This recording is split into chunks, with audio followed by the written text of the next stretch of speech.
What is up, you guys? Welcome to another video. My name is Armand, and today we're going to learn how to beat match on Pioneer CDJs by ear without using the screens to set the speed on both tracks to be the same. This is the proper way to beat match by ear if you don't have access to vinyl record players. This is the best way to learn how to properly beat match. Let's check it out. Okay guys, so one of the important skills you're going to need to be able to beat match by ear is to learn to work the platter, which moves the track forward or back in position, together with the pitch fader, which adjusts the speed of the track. So I'm going to give you some quick demonstrations here so you can understand what the difference is between the pitch fader and the jog wheel or the platter, because they serve two different functions. If you listen to the pitch fader when I move it, if I move it slower, the music sounds like it's being detuned or it's fading downward in pitch. That's because music that's made slower to our ear sounds like it's being reduced in its pitch. And if we move the pitch up and make the track faster, the pitch raises. It sounds like the notes are going into a higher tune, right? Whereas the platter only has the effect of moving the track forward or backwards. So forwards is clockwise. See, it temporarily speeds up the track and moves it forward, but it doesn't actually change the speed in the long run for good. And if I take it backwards, you're just moving the track backwards. So it's important to understand the relationship between these two because they actually are different things. You can speed this up to get a song to catch up to the other song and then bring it back, but using the pitch fader together and the platter is going to be really important when we go to beat match by ear and we cover up the speed on the screens, as you'll see shortly. Alright guys, I also wanted to give you a little bit of a demonstration in terms of trying to visualize how beat matching works. A lot of people use the example that you're trying to have two cars on the highway driving the same speed as one another and staying together. So if these two remote control cars start a race at the same time, at the same speed, they stay together. The two songs are beat matched. We have no problems. However, if the yellow car gets a head start, and then the orange car goes, and then they go the same speed the whole race, because the yellow car got a head start, it still ends up in advance of the orange car, and that's bad. That means we need to shift the orange car forward with a little burst of speed so that it can catch up to the yellow car, but then it needs to be slowed back down to the same speed so that they can continue the race staying neck and neck. Similarly, if both the cars get exactly the same start and nobody gets a head start, but the orange car ends up driving faster, what's going to happen? That's going to happen. So again, the yellow car has to be quickly advanced forward with a burst of speed to stay together. Stay together here. And then it needs to also have its speed increased from what it originally had when it took off, or else it's going to fall behind again. So if your two songs are two cars, the goal is to try and start them together and stay at the same speed. Now let's go back to the decks and check that out. So what we're going to do here is use two techno songs. Techno's pretty much like just beats. It's very percussive. It sounds like this.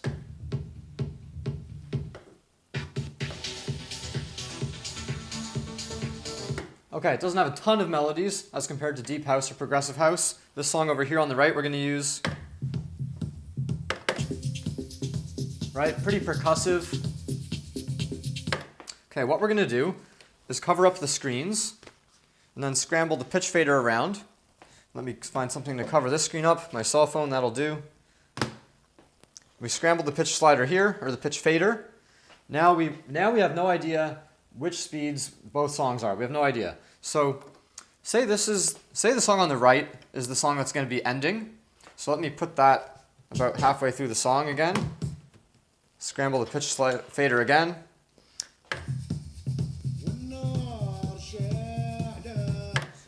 Okay, then we're going to be bringing in the song on the left as the new song.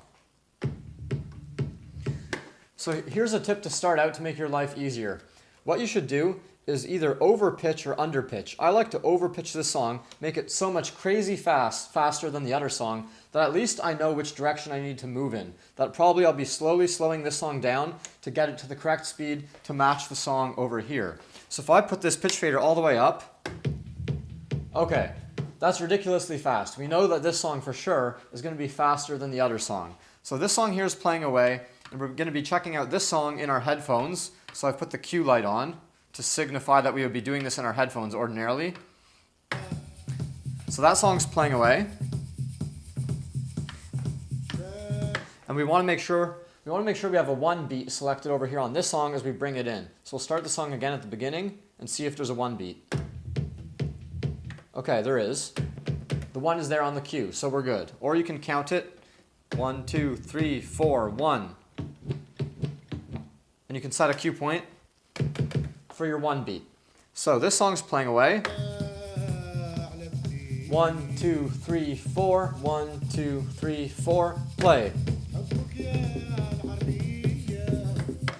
Okay, those scrambled up really, really fast because this song is way faster than this song. So what we're going to do is make an adjustment. For now, I'll make a pretty big adjustment to make the pitch fader slower and see if we get it a little bit closer now. So we'll play this song again on the right. 1, 2, 3, 4, 1.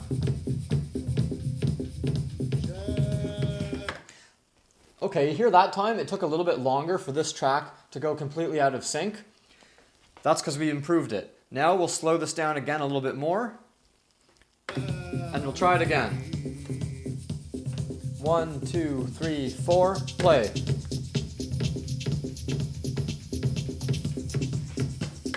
Okay, once again, this song went scrambled. It got scrambled as compared to the other song, but it took even a little bit longer still. So now we'll move this up even a little slower still. We try again.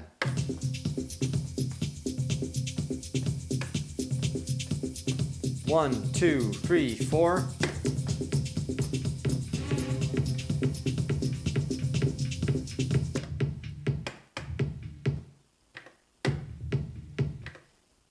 Try that again. Something got a little screwed up there. 1, 2, 3, 4.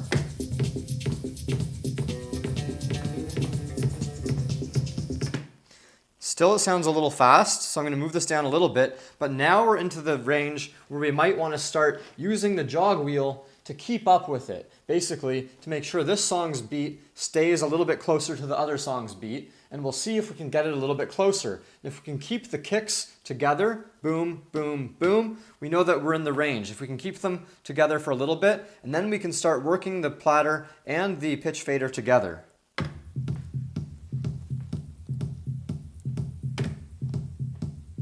One, two, three, four.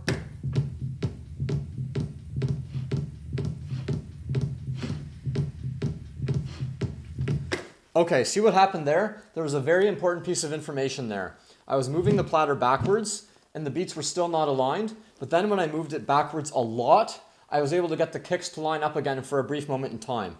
That's a very important piece of information because it tells me that this song is still too fast as compared to the song on the right. So I need to move the pitch fader down yet again.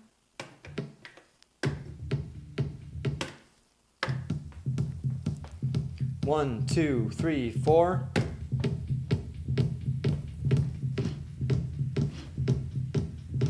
See, I can keep it close, but I'm still having to move it back a lot. So now I move the pitch fader down a little bit again. 1, 2, 3, 4.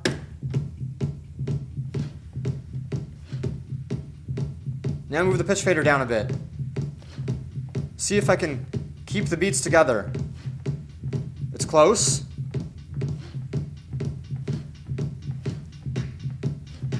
That means the track's still too fast because it keeps slipping away. Move the pitch fader down some more.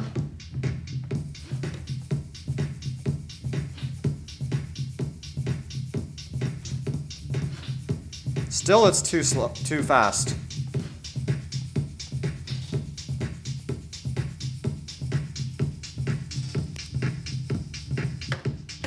Okay, here how those stayed close together for a little bit of time there, for like 10 or 15 seconds. It was kind of okay.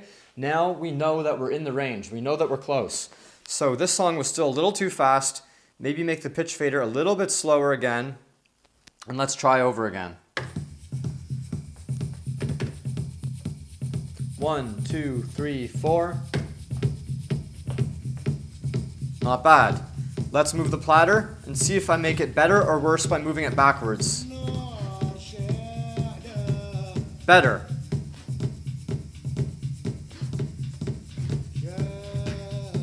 That means this song is still too fast by a bit, I think. Hear it slipping off now? Yeah, I move it backwards and it gets better. So I make the pitch fader a bit slower again. Align the beats again. Now they sound perfect. Now we wait. Okay, they're slipping off again. That means this is still too fast. Move the pitch fader a bit slower still.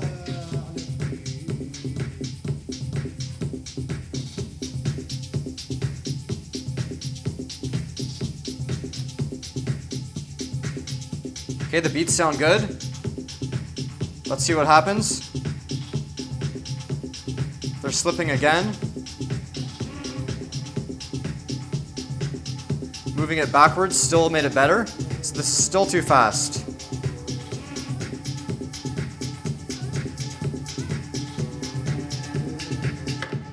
Okay, we're very close now. So let's just refresh it and start again. See what happens. We're probably within 0.2 or 0.3 BPM right now.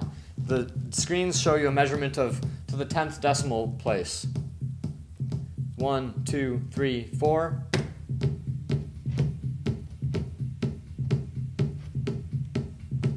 Okay, that sounds good.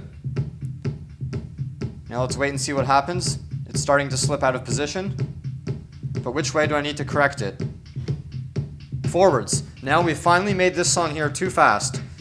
So I need to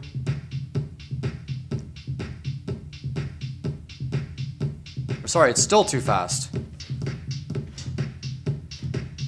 No, my mistake. It was too slow. We finally made it too slow. That's what I meant to say. Let's just start fresh again. 1, 2, 3, 4. Okay, that sounds good. Let's see what happens.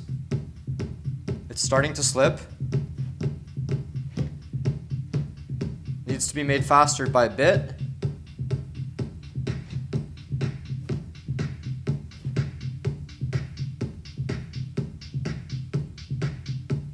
Starting to slip a bit. Slower made it better. Just we need to go a hair slower.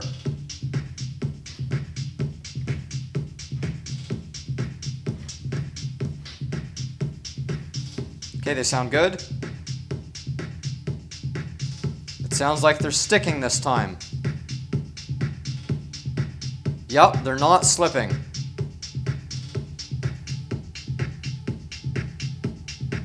Now it's finally slipping a little bit. That fixed it. I'd say we were 0.1 off. I'm going to move this a hair.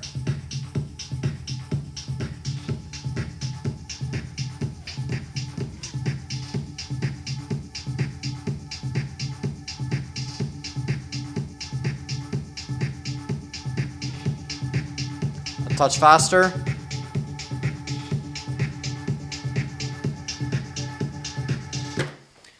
All right, now for the fun part. Let's see if our work paid off. You can see how we worked the platter and the pitch fader together to gain information and how to get the tracks playing together once again. So now we take the screens off and we see, I'm going to say we probably got within 0.1 or perfect on the, as I say, 0.10 of a decimal place.